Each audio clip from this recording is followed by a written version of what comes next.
Bonjour, bienvenue dans Mini-Watt, et aujourd'hui on s'attaque au cas de Kumo Desuka. Générique, connard! Alors, moi je tenais à dire quand même que je le trouve extrêmement vulgaire, hein. Je mets le générique quand je veux. Je mets une voix off. Tes arguments sont invalables. Allez, casse-toi.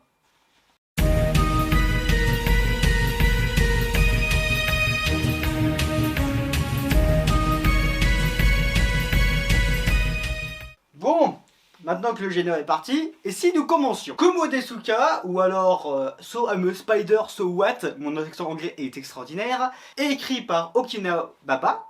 Oui, c'est un nom de merde, on est d'accord, elle n'était pas appréciée du tout, est à la base un web novel, illustré ensuite en light novel, puis ensuite en manga, puis depuis pas mal de temps en animé. Je trouve ça vraiment à chier, hein. Kumo Desuka, le personnage c'est une araignée. Non mais, une araignée, tu vas faire ensuite quoi? Un kangourou? Elle est où la blague en fait? En fait, ce que tu viens de dire n'est pas drôle. Bah alors casse-toi! Bon, alors de quoi ça parle? C'est ça que tu vas me demander. Oui, ignore le personnage qui essaie de venir depuis tout à l'heure. Non, ignore-le. Kumo Desuka nous raconte l'histoire de Kumoko. Alors attention, hein, c'est pas son véritable nom, mais c'est vraiment un surnom qu'elle a pris au fur et à mesure que le manga avançait ainsi que l'animé. Elle s'appelle Kumoko, voilà. Si vous voyez ce petit personnage, elle s'appelle Kumoko. Voilà, vous avez un nom sur un personnage.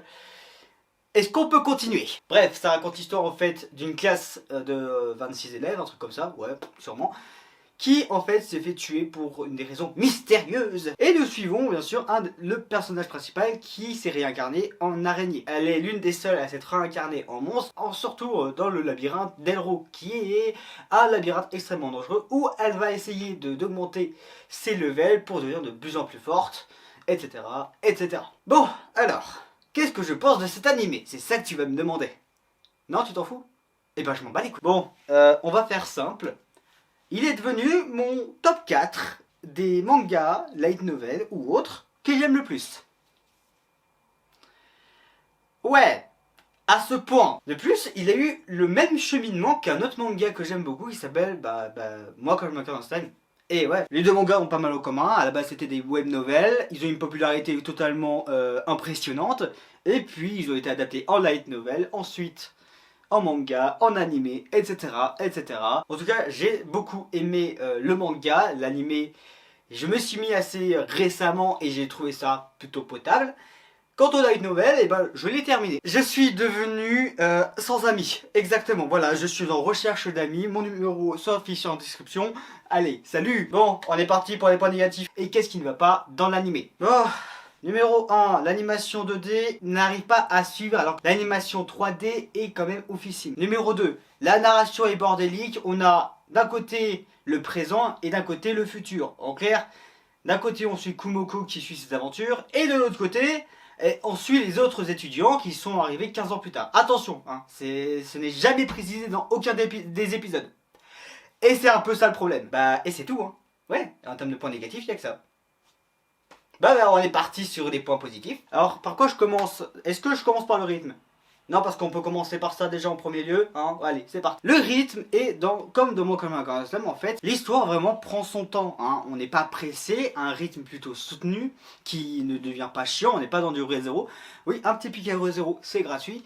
Voilà, on prend son temps, on évolue à son rythme, etc., etc. Et oui, je sais, c'est encore un isekai, et je suis un fan de isekai, donc il était logique que je mette dans la liste des animés que j'aime beaucoup.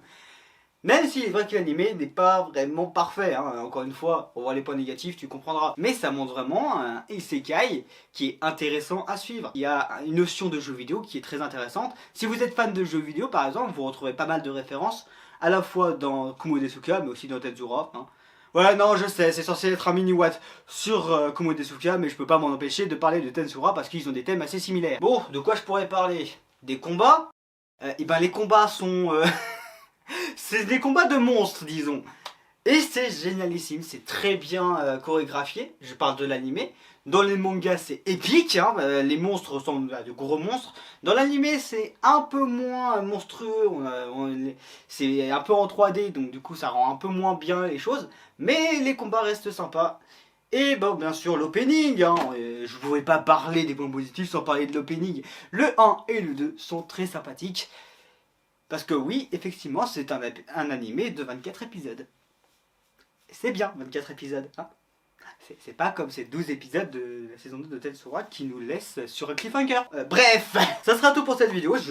J'espère qu'elle t'a plu. Abonne-toi, partage, commente, like, etc. Bref, je vous dis à plus dans une prochaine vidéo. Ciao.